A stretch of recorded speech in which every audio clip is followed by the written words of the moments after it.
Hey everybody, Alan Bramson here. Today, let's talk about one of the elections you need to make with your business, whether your accounting is on a cash basis or on an accrual basis.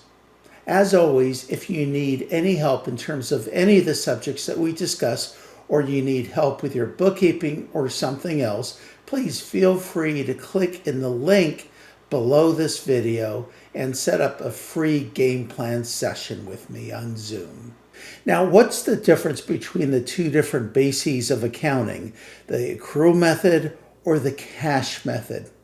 Let's talk about the accrual method of accounting. Let me give you an example. Suppose your company bids for a outdoor fireplace, barbecue grill, and paving stones.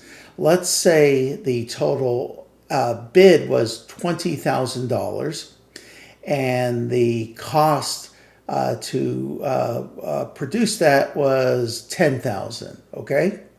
Let's say you actually complete it at the end of 2022 and you bill the client. But let's say they haven't paid you yet. Let's say they pay you January 15th. So under the accrual method of accounting, it looks for when the revenue was earned. And the earning of the revenue is when you perform the services.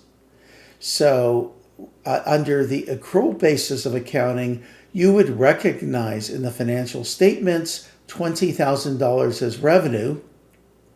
And if the expenses were half that, $10,000, you would include and accrue the $10,000 as expenses in the same period. The fact that both for the revenue and let's say for the expenses, neither were paid until January of the next year, that has nothing to do with it. The cash is irrelevant in this example. The P&L under the accrual method of accounting looks at when the revenue was truly earned and when the expenses were incurred because you received the service or materials, and whether you paid for it or not, you owe it. Now, let's talk about the cash basis.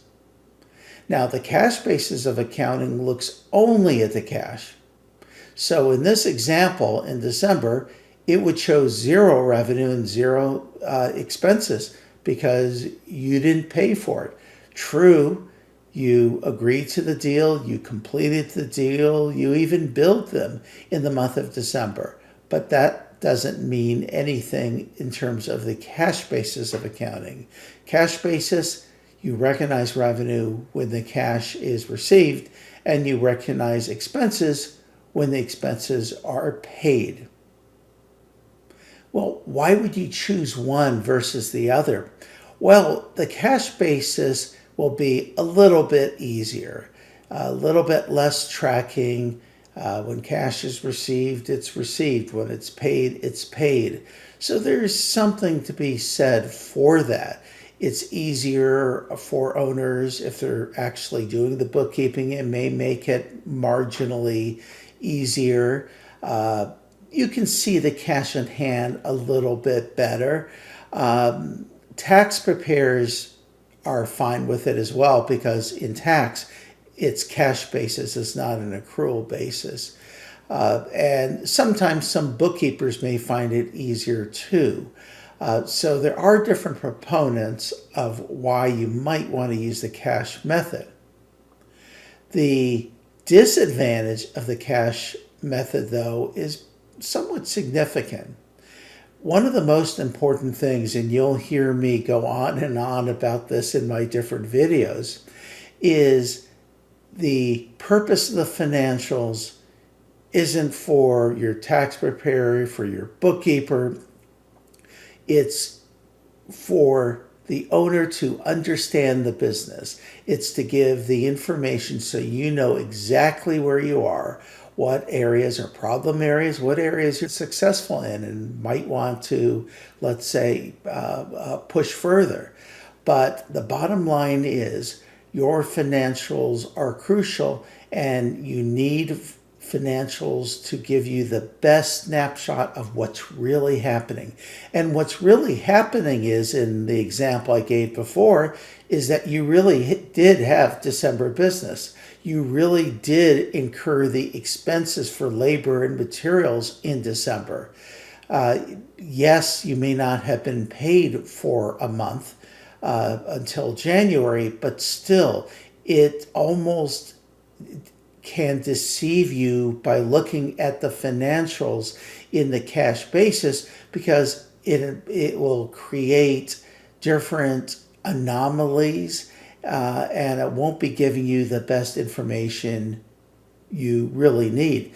And an example of what I mean by anomalies, let's just say in my example, let's say you actually paid your labor and the supplies in December. You still don't receive the actual $20,000 revenue until January. So now in your financials in December, you'll show zero revenue, at least from this job, zero revenue, and $10,000 in expenses. And then in the next month, January the next year, you'll have $20,000 in revenue and no expenses. So it really just throws everything off. Now, there is actually one other benefit that some will mention, which is a real benefit, but it's moderately minor in my opinion, is under the cash basis, you can sometimes defer a little bit of tax. So in this example, if you use the cash basis, that $20,000 in revenue, well, that wouldn't hit until January, which would mean next year's return. So yes, you might get a little bit of a break, but remember, you're going to have a lot of business. The one job or two jobs that trail over into the next year, yeah, that might give you a one-time slight reduction, but it's going to catch up immediately. And the first month that you do this is the only time you're going to ever see any benefit. So it's relatively minor. Now, the accrual basis, in addition to the truer picture that it gives you, it allows you to track the receivables and the payables that you owe and other liabilities. If you have cash basis, you don't even record those. So if you don't record, at least in the financials, your receivables or payables, you might actually lose track, which would be a really problematic thing to happen. You really need to keep your finger in the pulse of those types of things. So it's just much more reasonable, in my opinion, to stick with the accrual. And if you want to look at cash, you still have it with a cash flow statement if you're in the accrual method of accounting. Now, there is actually a third method that I didn't mention. It's called the modified cash basis. And basically, it's just like the cash basis for the revenue and expenses. So the same advantages and disadvantages hold.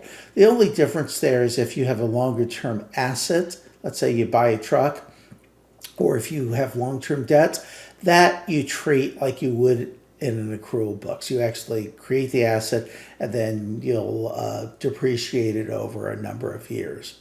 So, but bottom line is the cash method is a little bit easier, but I think it kind of warps the information that you need to really track in the financials. And what you save in taxes is a one-time timing difference.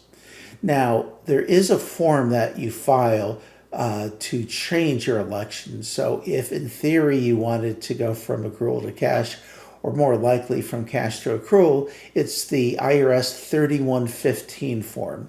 And even if you wonder, well, if I change back, don't I owe more taxes?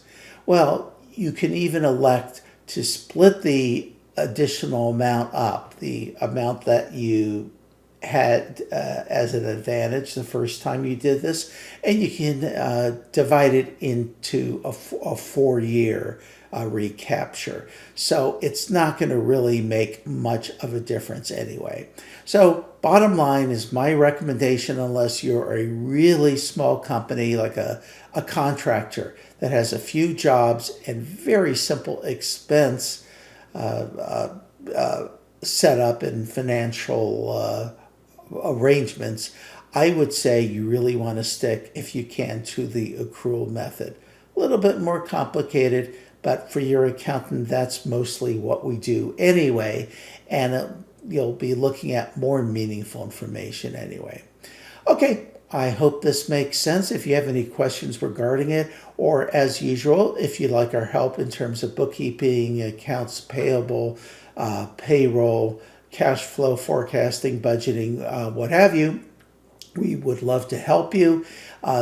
There's a link below to set up a free game plan session Zoom call with me. Feel free to set something up, and we'll talk and see if there's something that we can do to make your life easier.